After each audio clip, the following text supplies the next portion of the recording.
To introduce all of our participants today. This is Oksana Zholnovych, Minister of Social Policy of Ukraine, Daria Gerasimchuk, Advisor and Commissioner of the President of Ukraine for Rights of Children and Children Rehabilitation. We also have Murat Shahin, UNICEF Representative in Ukraine, Denis Ivanov, Electronic Services Implementation Team Leader at the Ministry of Digital Transformation of Ukraine, Volodymyr Brusilovskyi, Diya Support Project Manager, UNDP, and Serhiy Lukashov, the National Director of SOS Children's Villages in Ukraine. We will begin our event with the short video. So please, I'm asking our technical team to launch the video which we have prepared within the program Leave No Child Alone.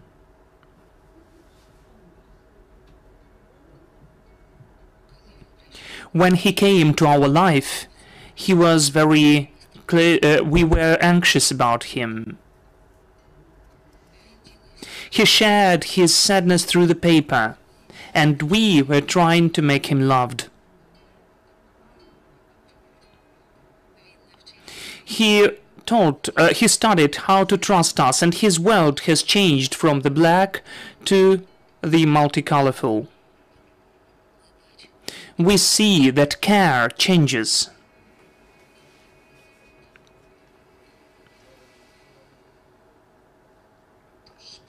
So, Oksana, the first question will be to you. How many children are now in need of adoption in Ukraine, and how does the war impact these processes?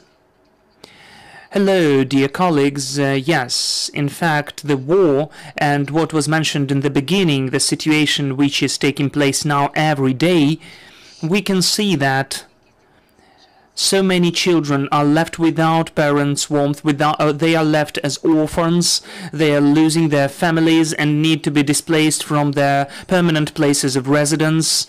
All of that seems to me really ruins the world of each child.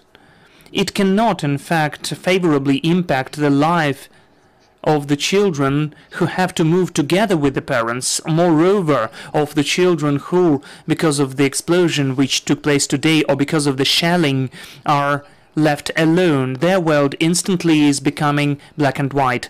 So the challenges which were brought by the full-scale invasion are really enormous, and I would like to begin with the gratitude to all of the presentees, because those are people from different international organizations, NGOs, and the Presidential Office and the Ministry of Digital Transformation.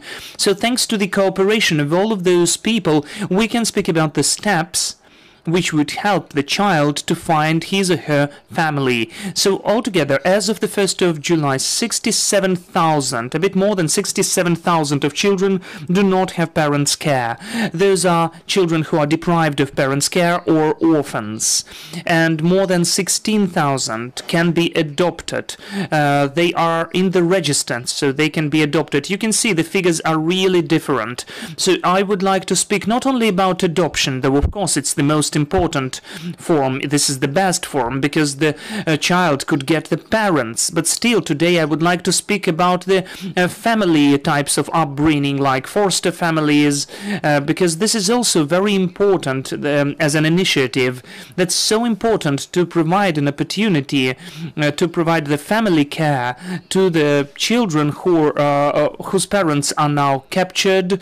Maybe we don't know anything about their parents, maybe we could find some of the relatives after the war, but it's hard to understand under such conditions, to understand whether the child has lost everybody or we could restore the family ties of the child. And adoption during these times is done very cautiously, because we need to make sure for sure that when the child will be adopted and will get new parents, we wouldn't like to find out that his or her live biological parents are alive, or some close relatives who are ready to take him or her. So I'd like to speak about the chatbot of Leave No Child Alone, and Daria Gerasimchuk, as initiator and author of this project, will tell more how important this project is for the temporary foster, and also about digitalization of the services processes for the adoption and for the adoptive parents, because we do understand that bureaucratized system, the paperback system which existed before, cannot function today. It's not efficient. It does not allow to have the flexible approach to the needs of the child, to flexibly search for the people who are ready to take the child into their family. So all of the stages which simplify the submission of the application, the processing of the application, the training, will allow us to be friendly for the adoptive parents, will be friendly for the children who need adoption and family comfort, and also to make all of this process much more convenient and simpler. Of course, I will have to be frank, we are just in the beginning of this way. There are lots of steps which we need to conduct, there are lots of points which we need to simplify, digitalize, we need to make them quicker, but altogether under control.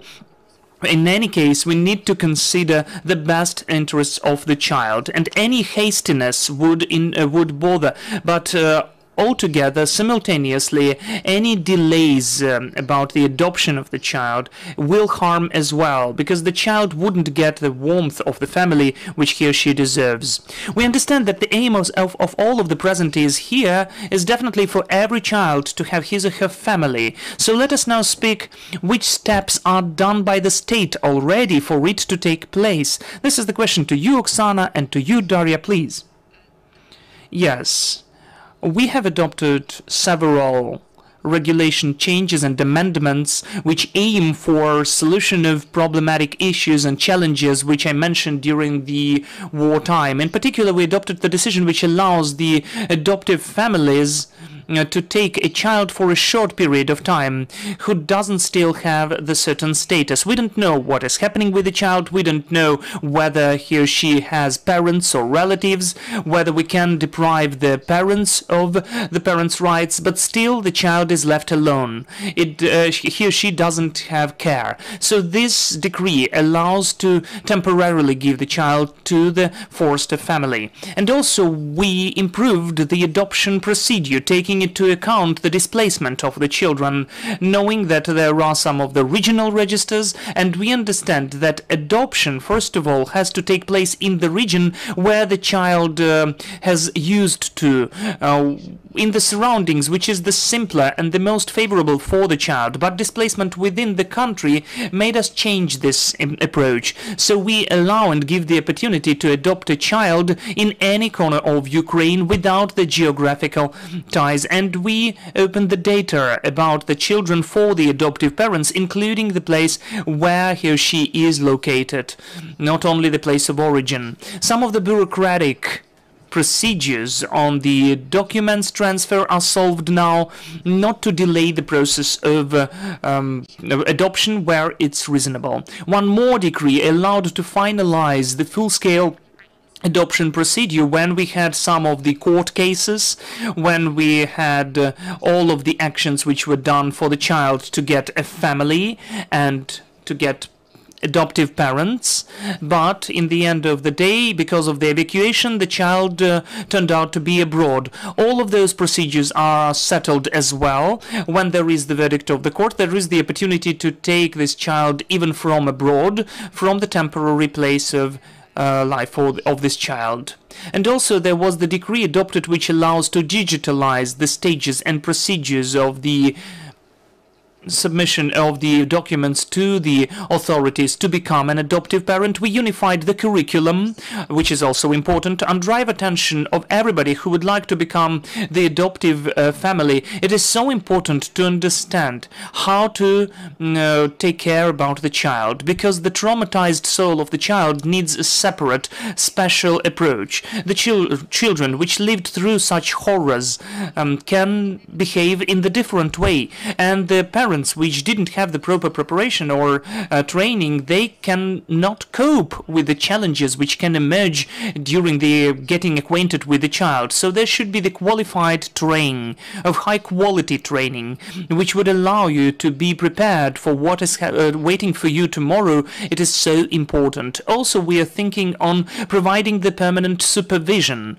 for our families, because we understand that one-time training is good, but then when when you face other challenges, you need to find someone for recommendations. And also we respond for the needs of the foster families and the orphanages in the regions where the active combats are taking place. We see what can take place any moment. So do not neglect the decisions of compulsory evacuation. Evacuation was announced to save your lives, to help you. So within the program, with the international partners, we're considering the opportunity to provide the evacuated foster families and orphanages with residence, with accommodation, for them to know that they have some place where to come to, that they won't stay on the streets, and then they will get the services.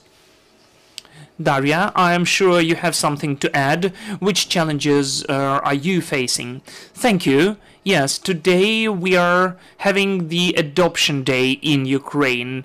It's not accidental that this is the last day of September, because this is the day of the Christian saints Vera, Nadia, Lubov, and their mother Sophia. So, with the love to children, with the faith in your own strength and the parental potential, with the hope for the best future, the Ukrainian families are opening their homes, opening their doors and their hearts for the children who need parental care. And in the same way, the President of Ukraine, Volodymyr Zelensky, is opening his heart to the children when he is appointing priorities, aims and tasks for the work of his team, like a family for each child. With this idea, with the idea of care about children, the President of Ukraine has created the Coordinational Council on the issues of protection and security of children during the wartime, which is the consultancy advisory board which unites all of the ministries, institutions, international experts, Ukrainian civil community for the protection of child's rights. According to the initiative of the Presidential Office, more than 6 months ago, almost in the beginning of March, there have been created a program Leave No Child Alone, which we implement together with our partners of UNICEF, the Ministry of Social Policy, which has started with the creation and launch of the chatbot Leave No Child Alone in Telegram Messenger, which helped everybody who would like to announce about the readiness to give shelter to the child who needs the family to submit such an application and to become such a family. During more than 6 months of the activity of this chatbot, we managed to get 24.5 thousand of applications from Ukrainian families. After getting the detailed information about this form, the Ukrainian families filled up more than 9,000 of detailed forms, confirming their readiness to take part in this program, and then more than 5.5 thousand of people had training during the webinars, which were mentioned by Minister, because this is very important. The family has to be ready to adopt the child, whatever the trauma can be, and approximately 2,000 families have had all of the stages of training, and they're ready to adopt the Ukrainian children who need that into their families. And also I'd like to mention that during the training, which has been conducted with the support of the Partnership for Each of the Child, and I would like to express my gratitude to them. Lots of families who hear the information not only about the temporary fostering, but the opportunity of adoption and other alternative types of upbringing, about the orphanages, about the foster or patronage families. The majority of parents, the majority of families who came to those training webinars already decided to collect the necessary papers and documents to create the alternative form of upbringing or to initiate the adoption. So making people aware, this is the wonderful opportunity to increase the number of families for the children who really need those families. So later, the activity of the chatbot is going on. It will be expanded, I would say. I can announce that we will be speaking not only about the temporary adoption or fostering, but also we will use such a convenient communication channel with the children, with the people. We will tell more about different types of adoption. We will train them and will offer them to get acquainted with the info. But then this project went on with the creation of the huge website. And again, I would thank for the support to our partners from UNICEF, which is filled with really useful materials, training materials, webinars, lectures, instructions, guidelines for the adults, for the grown-ups who are now closer to the child. The website has the same name, Child is Not Alone, the Guidelines on Care. I will not take the words which I would say will be told by the UNICEF representative in Ukraine, Murat Shahin. He will tell more about that, about this website, which is really a very cool source of knowledge and expertise. And I'd like to inform you that according to the initiative of the Presidential Office, there has been prolonged the procedure and improved the procedure of adoption, which again was mentioned by the minister. This is the digitalization of the adoption procedures through the portal of Diya. I'd like to thank the UNDP representative in Ukraine for the support for this project and for our partners from UNICEF, and I would like to express gratitude for the wonderful result, the synergy of work of the Ministry of Social Policy and Ministry of Digital Transformation. Because any initiative, any idea wouldn't be implemented with a high quality without the cool partnership and cooperation. The idea could just stay an idea without the good team. And of course, I will not go ahead and I won't take the words from my colleagues. I will not tell about digitalization, the procedure of adoption, but I'd like to say that we are getting so many notifications and statements from the journalists, from Ukrainians who are really afraid that digitalization simplified the adoption procedure and it could impact the quality of the procedure, that the children, I quote, would be just given away through Diya app. No, it will never take place like that. And I would like to tell you that digitalization procedure will only simplify some of the steps, some of the stages to be more precise, consultations and the collection of the documents and the further submission of an application. You will spend less time for that. And also I'd like to say that today we need to thank the project of the governmental reforms maintenance search, that they supported our initiative and organized numerous meetings of experts to develop some of the changes for the regulations and laws and bylaws which were mentioned by the minister today, because it is super important today to quickly respond the objective circumstances the children found out themselves in, and also to give them an opportunity to be in the family as soon as possible, but not in the institutional care. Indeed, there are a lot of challenges that our country is facing. What we are now in need of, and we appreciate the help of the international organizations in overcoming those challenges.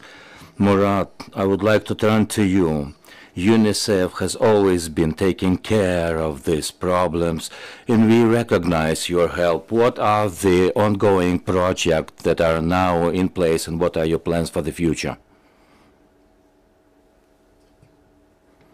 Thank you, Madam Advisor to the President, and your leadership, Daria Gerasimchuk. Thank you, Minister Oksana. Thank you, partners. I would like to say, if there are 67,000 people out there, 67,000 children, and they are saying, I need water, and I'm thirsty, and I'm dehydrating without water, what you would see, everyone taking a bottle of water, a glass of water, and giving to that child. Because you don't want to see any child dying because there is no water. So access to water is a right, a human right, a child right, but access to family is a child right also. So there shouldn't be any child left in an institution, left out there, that is saying it is my right to have a family. So for me, we recognize that there are 67,000 children that are every day saying, I need a family environment. I need a mom, I need a dad, I need a place that I need to be with family, not in an institution, not out there without proper protection and care. We have a perfect setting with all the difficulties and challenges. The president says, leave no child behind, leave no child alone. And we have a perfect partnership saying that we are in this together and we will make it happen. And we are in a perfect country and culture of volunteership.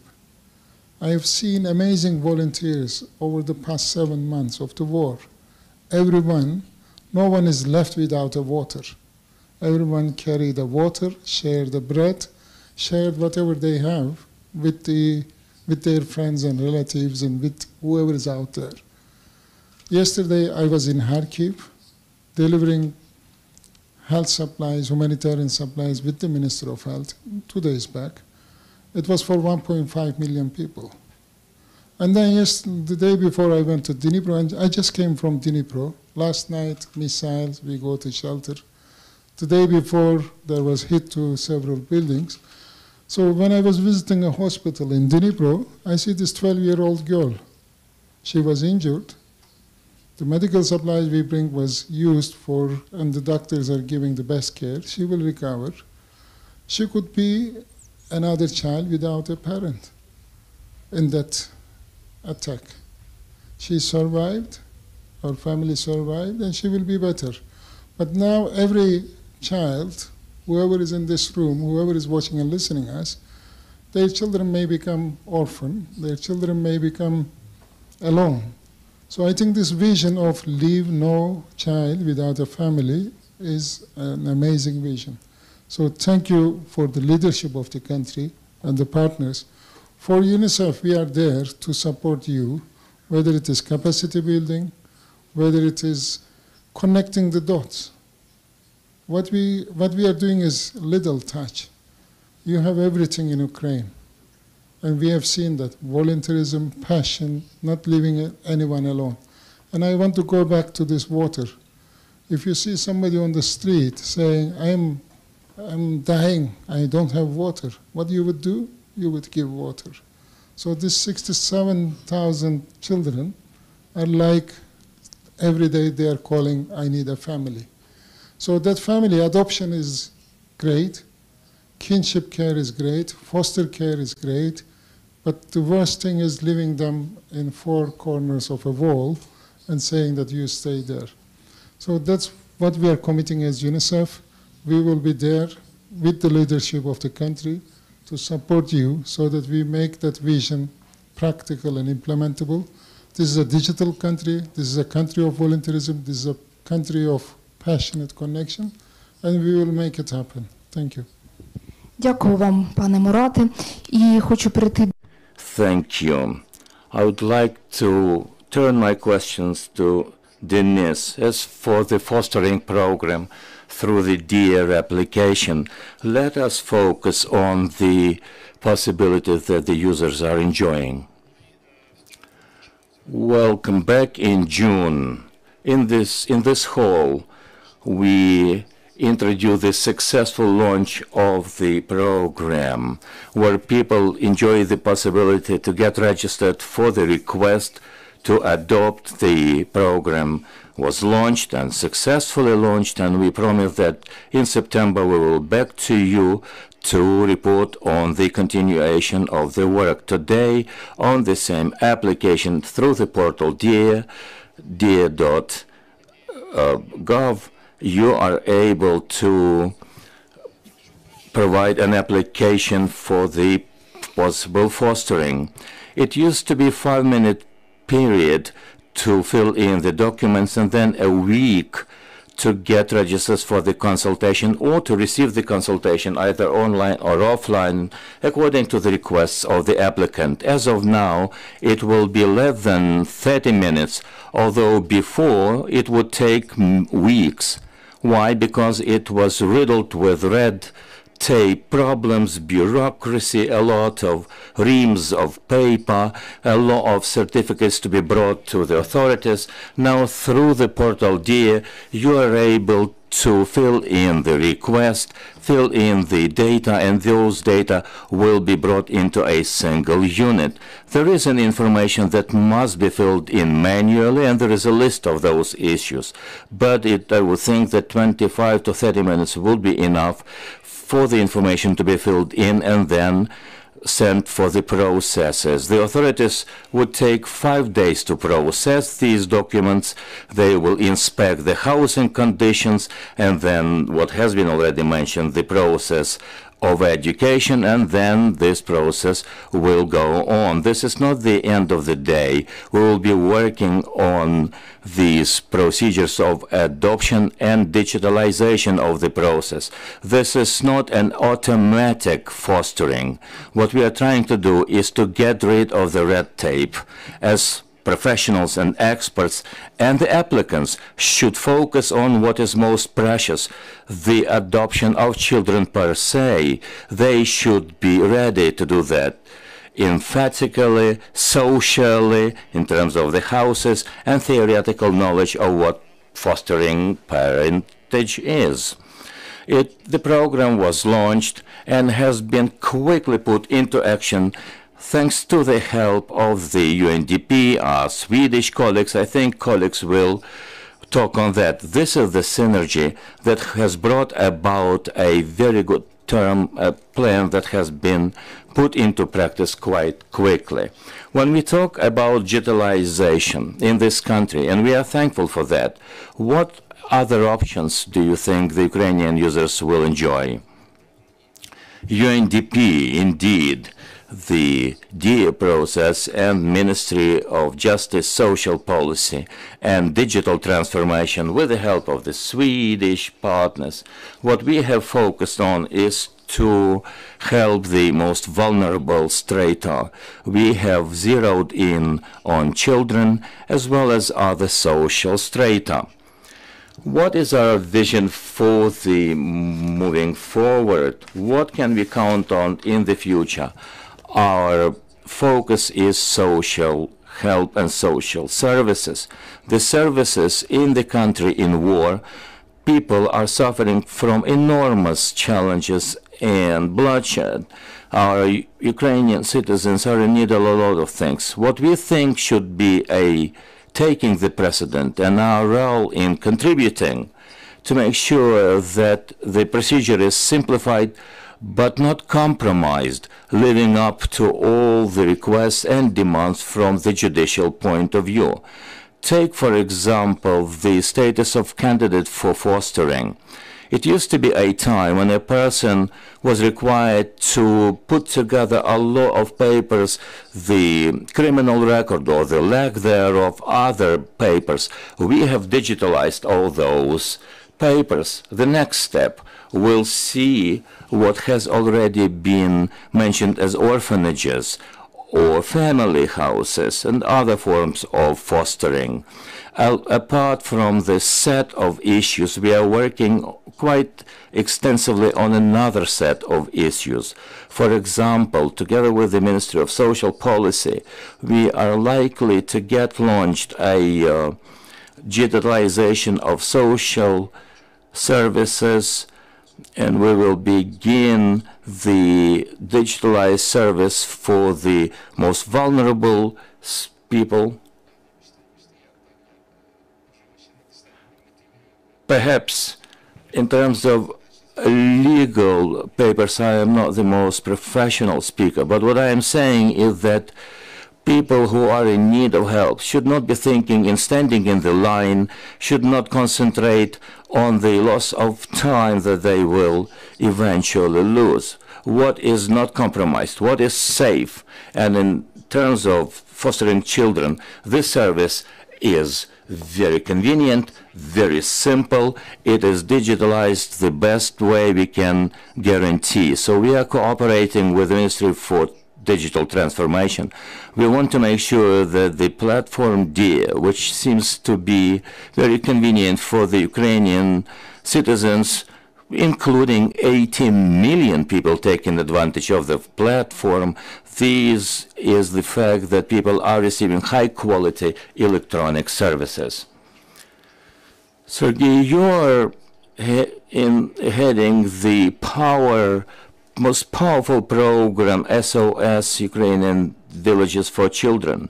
Let us zero in on the family that have fostered, that this is a very important step on behalf of the people. What kind of support do these people receive? Indeed, SOS Children's Village program around the world are dealing with the issues of family education with the help and in cooperation with the Ministry of Digital Transformation. We've been doing a lot. We are ready to render support to 500 children. To get one, you need to get registered on the site. From 45 to 75,000 hryvnias will be available for the fostering people who are adopting children, and this is not the end of the story. Apart from the financial support, which is important in itself, a person must be aware of the fact that we are talking about the consultations, the webinars, and the current and ongoing support. I also represent the Ukrainian League for Children's Help, and we are ready in all the areas of Ukraine to support people with the intermediary process in consultation.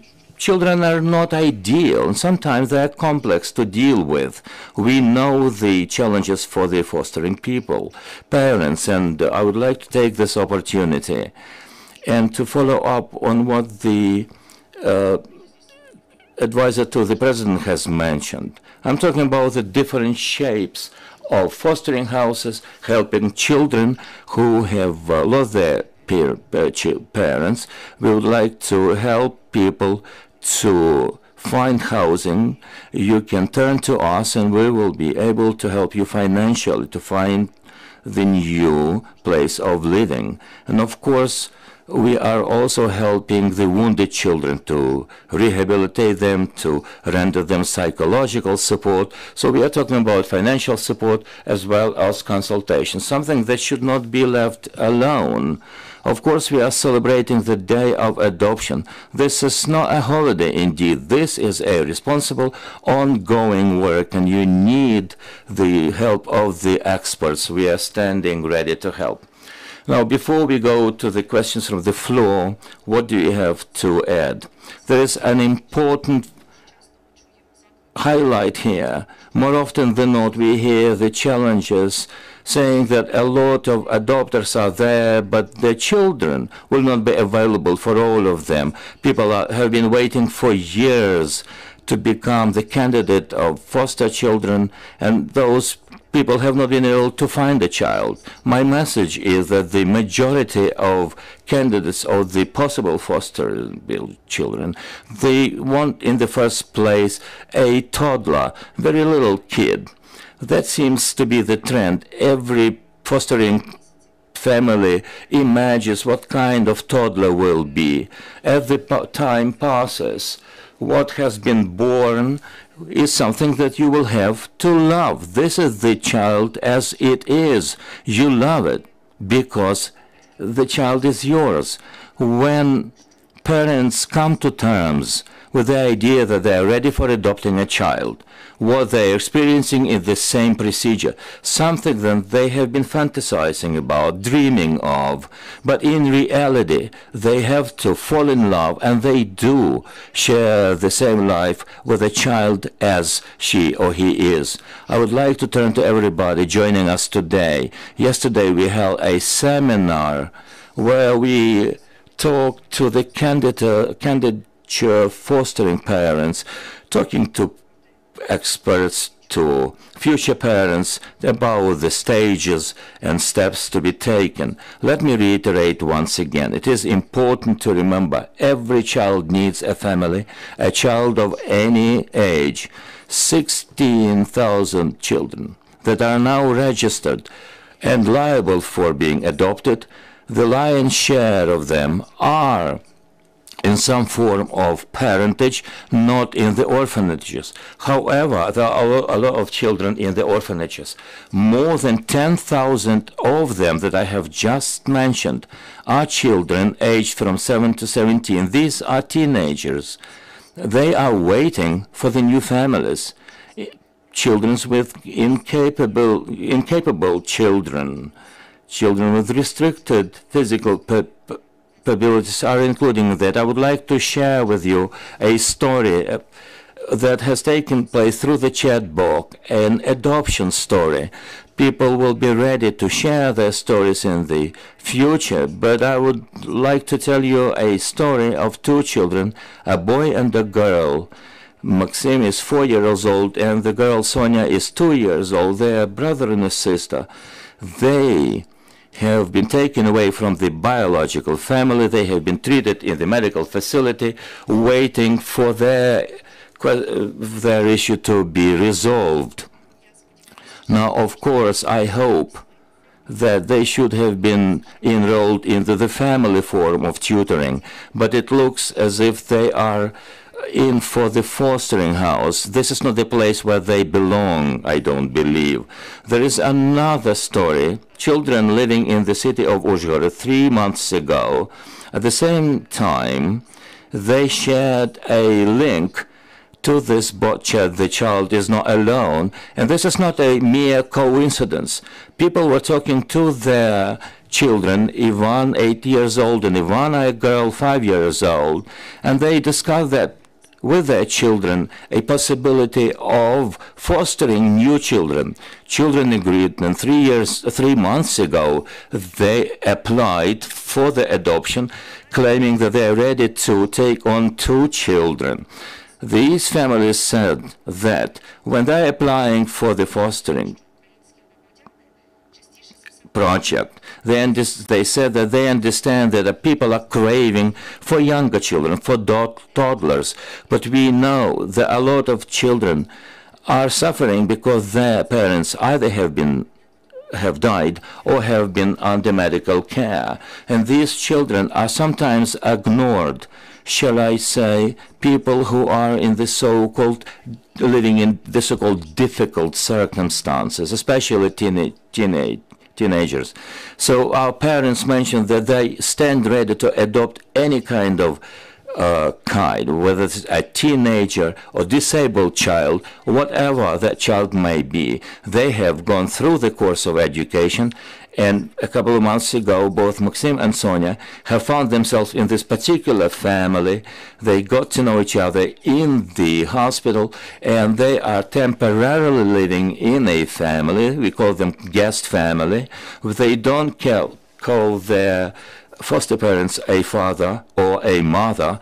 This is what the rules establish. This is the right way to go. But they are in a family care, not the coldness or walls in the fosterage.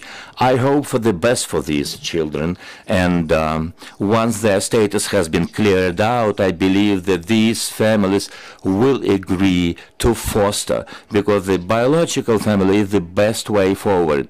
But these particular children, this is the best way at the given circumstances when they are taken into the foster families on a permanent basis. So I call on every Ukrainian, listen to your heart, listen to what you're ready to embark on. This is not an easy way to go. Children cry because of their parents, and adult will cry over their children. Do I am a mother of a 14-year-old. Children will be children. Please look into your heart, listen to your heart, what your next step might be. Thank you. I thank you, Daria, for such a wonderful story. Please, Oksana. Well, as a follow-up, let me add that when we're speaking about different children, not only babies who can be adopted, because the older children are also waiting to get a family of their own. So I'd like to speak not only to the potentially people who are ready to become adoptive parents. Today we have 1,200 candidates, adoptive parents, who already had all the trainings, but there are 16,000 of children, so this gap is huge. 1,200 and 16,000, we have some room for improvement. We have 1,600 citizens or families who had their training for the temporary shelter, who can become a patronage or the foster family, but the children who don't have parents' care are 64 Of course, lots of them are living in some type of family upbringing. Still 4,000 of children who have the special status, who are deprived of parental care, are living in the orphanages, and this is the hardest for them. So it is really worth for each family to think, maybe I'm ready to open my doors, either as the adoptive parent or as the patronage family, different types of upbringing for the children who are unfortunately now in the orphanages. This is the first thing, as Daria has mentioned properly. And secondly, I'd like to address to all of the experts for the children's rights protection system, because now we are speaking from the central state level, but do not forget that the main position or the main spectre of actions which need to be done to give the child for the foster family under custody, or maybe, for instance, for the patronage family, it is all done on the level of the local self-governance authorities. Dear heads of communities, gromadas, dear services on children's affairs, just do not forget, it depends on your actions, how quickly the child can get his or her family. Let us not go along the traditional way of the child in the temporary shelters and then orphanages, but let us pay attention to the whole queue, the line of the people who would like to take the child to the parent family or to the adoptive parent as an adoptive parent. So I'd like those experts to pay attention to the different approach, to decrease the amount of bureaucracy which can be there for the child which is in some specific community to be able to get the parental care in this or that way. So that is why today we have the adoption day, not only for those who would like to adopt, but also this is the huge responsibility for those who does this process. Thank you, Oksana. Dear colleagues, do you have any questions? Please do not forget to introduce yourselves. Ukrinform, Irina Udorenko, I've got the question about the foreign families which would like to adopt our children, the families abroad. How do you work with them, and are they numerous? As it was mentioned today by Minister about the regulations adopted, about the new decree 907, the regulation which regulates in fact the basics, today we can say that the adoption of the citizens by other countries as for now does not take place. We need to understand that now the adoption procedure is possible just by the citizens who have Ukrainian citizenship, who are now in Ukraine, located permanently in Ukraine, who are not on the temporarily occupied territories now, and they can also adopt only a child who is now on the territory of Ukraine, even she is evacuated in the safer region. But the children who are now abroad, they cannot be adopted just now, instantly. We need to wait for our victory, and then the children who come back will restore their right to be adopted, and the citizens of other countries will also be able to restore their status. Any other questions? I'd like to add a bit. That was properly meant, the whole procedure, but I'd like to explain the aim. Because very often we say, why we deprive the children of the right to get the family even abroad? It's not just because we would like to deprive the child to get a family, but in fact, even among the children during the monitoring visits, when I went abroad, I met the children who are now in evacuation. The vast majority of them would like to come back home. They are feeling Ukrainians.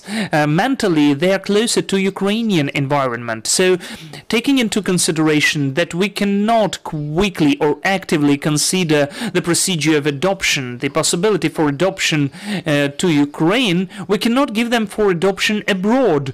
This will mean the deprivation of the opportunity to find a Ukrainian family. So now we are setting up the mechanisms which were broken by war. We are simplifying them. We are making them taking into account the new requirements on security.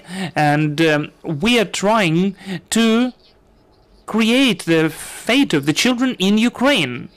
And when we understand that these opportunities are exhausted, then we will be speaking about the transborder or interstate adoption, the adoption abroad.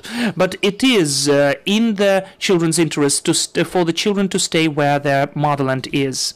Hello, 1+1, Svetlana Berezitska, the correspondent. I have the following question, which is, well, I'd like to understand, to clarify the situation about statistical data. Could you please answer how many children got to the orphanages during the war? How many children are now in those children's shelters? I know that this number is increasing. And how many children are now brought up in the orphanages? How many orphanages left abroad, and how many of them are in Ukraine? And as for those which are still in Ukraine, do they have bomb shelters? So altogether we have, as I mentioned, 67,000 of children which are deprived of parental care, among whom, if we speak about where they are now located at, just a moment, so many figures, I'd better be cautious with figures. So, just a moment.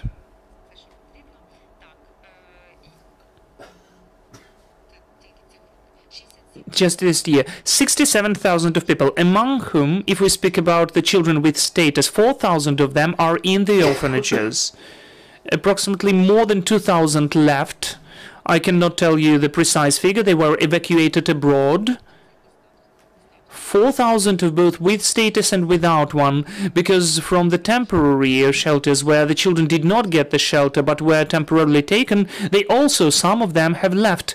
So now we are considering the issue, because those children were in a kind of a frozen state, because they are not considered, they are abroad.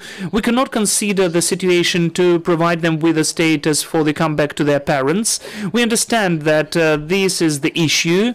Lots of the children are already 18 years old, or maybe even went to some of the secondary educational institutions where they could get tuition, and then with the support of UNICEF, we are creating in the countries where we have the biggest number of our children, we create the groups of experts, which, with the help of our ministries of foreign affairs, because this is their priority to work with the children who left, we will assess the needs of the children for us to understand how we accommodate those children. Are they staying there in small groups until it is dangerous to come back here? Or maybe they will come back here because their family is here, or maybe some of the family members are ready to go there. This is a very cautious and very thorough work which needs individual approach, because we cannot solve this issue even for the children of one orphanage or boarding school. And for those children who are still in those boarding schools, those are the western regions. I'm not sure that they have bomb shelters, but there are the places where they could hide clothes. So if the premises itself doesn't have the shelter, there is the route where those children can go in case of the air raid alert. Lots of children would like to come back. Well, you know, it's not the best option when the children are kept abroad in groups, because their custodians do not have the opportunity to rotate. Lots of them are having families in Ukraine. They're not ready to leave. So the foreign legislation does not know this form of boarding schools. So there is an issue with status. So yes, this is the issue which unfortunately we piled up, and we need to solve it. That is why the chatbot Leave No Child Alone. That is why we have digitalization of adoption in Diya. So we need to develop the system of the adoption and to bring those children gradually to the families. We wouldn't like to bring them back to the orphanage. There is one more question. Hello, I'm Yulia Abakumova, Ukrinform. The question is about the figures as well, but about the different figures. Oksana, could you please tell what's the size of the payment can the families rely upon? What will be with the size of this payment next year? Will those figures be corrected, taking into account the inflation and the economic situation in the country? Thank you. Thank you for the question. That's really important, as still the support with payments of the families should exist, and it is substantial. So besides adoption, let me tell about the support which the families get, the families who take children as foster families, and to the orphanages or family type, that is temporary adoption. So the state provides the format, money is following the children, because every child which is in this form of temporary gets the 2 minimums for a child if it's a child without the disability, and 3 minimum payments if this is the child with the disabilities. And then the custodians or the foster parents are getting 1 minimum payment for each child. So altogether, in average, it's about 10,000, more than 10,000. Those are not, maybe not enough, but still it's not so low.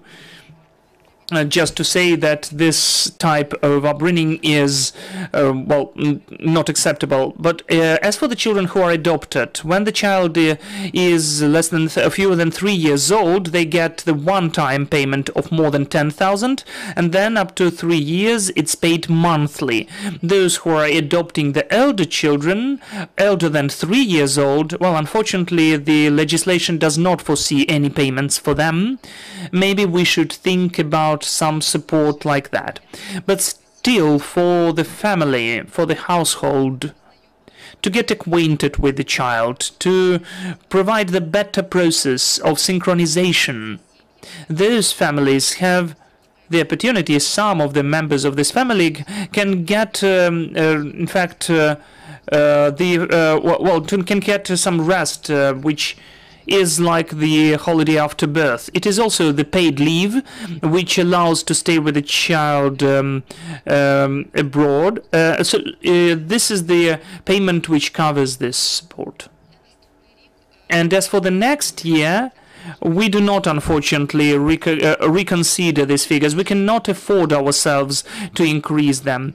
The living wage will be increased for about 3%, and of course it will not cover the whole volume of inflation, but still we are now finding the ways out of the situation, organizing the targeted support for the children with many families, the foster families, taking into account the money of the international programs. We have the program from UNICEF and other programs, which through our system of e-Dopomoga, which is also the digital tool, they allow us to select those families and to fund their living. As for the families, adoptive families which are internally displaced, then we form the program of the help for them in the living, and some other programs for the IDPs. And of course, the internal displaced people get 2,000-3,000 of hryvnia, in spite of the situation, do they have adopted children or not. Sergei, you wanted to add anything? Yes, I wanted to say that the children who are elder than 3 years old, we are the additional support or source of funding. We support the state to encourage people to adopt. This is an important step. Sometimes financial obstacles stop people, and that's why we exist. Dear colleagues, are there any other questions left? No questions left. I'd like to thank you for your interest in this important topic, and I'd like to express our gratitude for our speakers for this synergy, the synergy of the state, international organizations, and the NGO, non-profit sector, which is also the reason to find efficient solutions, and every child of ours will get the family. Thank you.